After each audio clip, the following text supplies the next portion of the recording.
Saudação internauta, mais um vídeo aqui. Hoje estaremos fazendo a seguinte pergunta, né? Levantando o seguinte questionamento aí.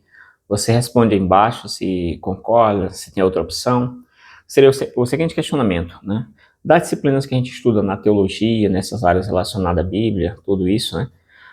Essas áreas aí em geral, qual disciplina, talvez, qual área de estudo que eu considero, ou que você considera sendo a mais difícil, a mais complicada, a mais fácil de levar alguém a se desviar, né?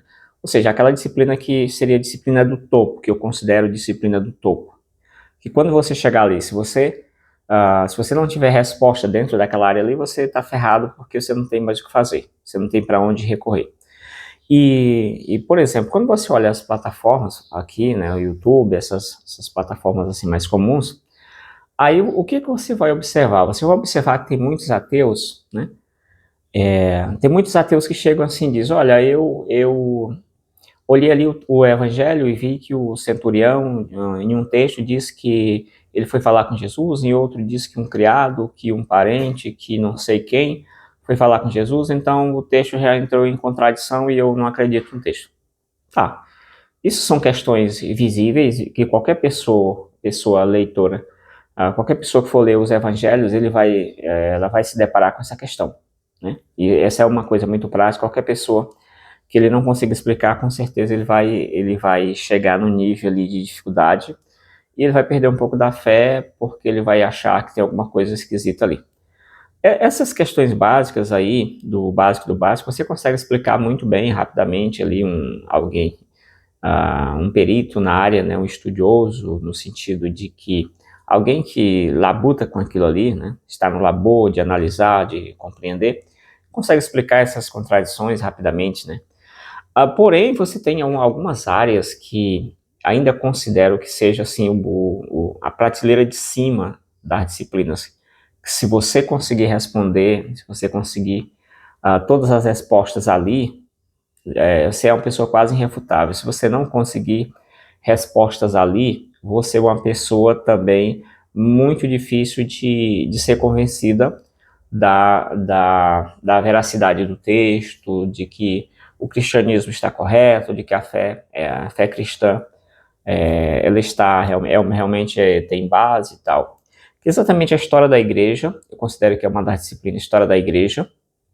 E a outra disciplina, eu vou falar logo da história da igreja. Por que a história da igreja? Porque ali é onde você vai fazer a varredura de como a igreja se comportou nos últimos 2000 anos. Então, qualquer falácia, qualquer conversa, qualquer coisa, você já observa na história da igreja, tá, isso não parece que os irmãos tenham praticado ali durante os 2000 anos. Isso parece algo que não está de acordo com isso que os irmãos parecem ter praticado durante os anos.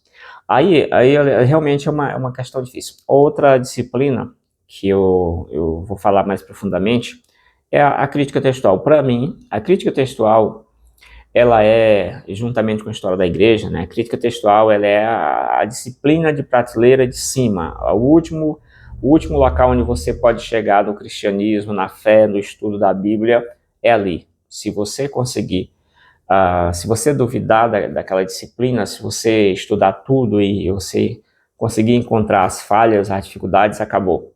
Ninguém consegue te refutar mais. Não tem apologeta, não tem nada que consiga te refutar naquela área ali, tá? Assim, em termos do texto. Porque você vai usar o quê? O texto em português para me refutar, né? Então, você vai usar o texto em português, ou você já conhece a crítica textual, os variantes, conhece tudo, conhece a história do texto, conhece tudo.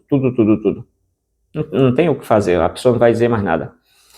Então, a não ser o testemunho do Espírito, como disse um pastor colega nosso, né? A não ser o testemunho do Espírito, outra coisa você pode esquecer. Não tem resposta, não tem saída. Não tem bibliologia, aliás, não tem soterologia, não tem pneumatologia, essas áreas aí, nada dessas áreas conseguirão, essas áreas não conseguirão dar suporte para alguém que domina muito essas áreas e que discordou delas. Então você se torna uma pessoa muito, muito difícil, né, de lidar em relação, de ser convencida concernente à veracidade da fé cristã. Por isso que eu considero que essas disciplinas elas são assim, prateleira de cima indiscutivelmente, tá? E essa disciplina, por exemplo, elas são deixadas de lado no estudo da teologia, em sua maioria. A história da igreja é uma coisa que raramente a igreja conhece alguma coisa sobre isso, né? Os líderes também, eles raramente conhecem profundamente a história da igreja. Aqui e ali um conhece alguma coisa, mas em geral eles desconhecem. Crítica textual é algo que a igreja praticamente desconhece totalmente. Os líderes, em sua maioria, também desconhecem totalmente, não entram. Os apologetas, apologistas, enfim, os apologetas, eles, brasileiros principalmente aqui, né? Quem está falando daqui do Brasil, eles desconhecem totalmente essa disciplina também de crítica textual, né? Então já é um problema, eles não conseguem defender muito. Só o nível de defesa da fé é o nível aqui. Então essas disciplinas estão na prateleira de cima. História da igreja, até alguns apologetas conhecem melhor, né? Mas a questão da crítica textual, geralmente os apologetas, em sua maioria, não todos assim, né, mas em sua maioria, eles desconhecem essa parte, que é uma parte absurdamente importante.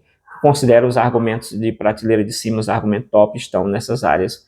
Aí, o restante é conversa, né? O restante você tem que pressupor fé para você debater a questão de escatologia, é tudo elemento de fé, salvação, tudo.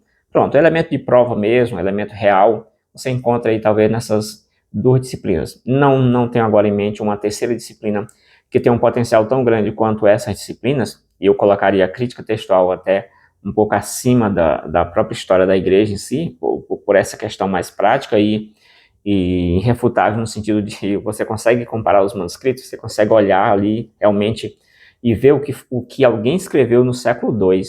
História da igreja, você vai ter que recorrer a o que um pai falou, o que alguém disse e tal, um documental. A crítica textual não, você consegue olhar a escrita do escriba lá do século II, do século III, do século IV, você consegue olhar o que ele escreveu. Você consegue ver a situação do manuscrito ali.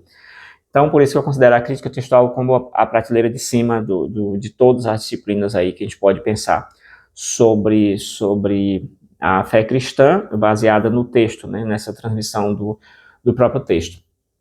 Claro, crítica textual ou manuscritologia, né, são terminologias equivalentes aí. Alguns autores usam outros autores usam outra, tá? Então, basicamente é isso. Esse era um vídeo mais para trazer essa reflexão. Comenta aqui qual disciplina você acha assim, mais perigosa, que alguém pode perder a fé realmente no valendo ali, que não tenha muita coisa a refutar, né? Que você conseguiria fazer. Então, comenta aqui se você concorda ou não concorda. É isso aí. Valeu, fui.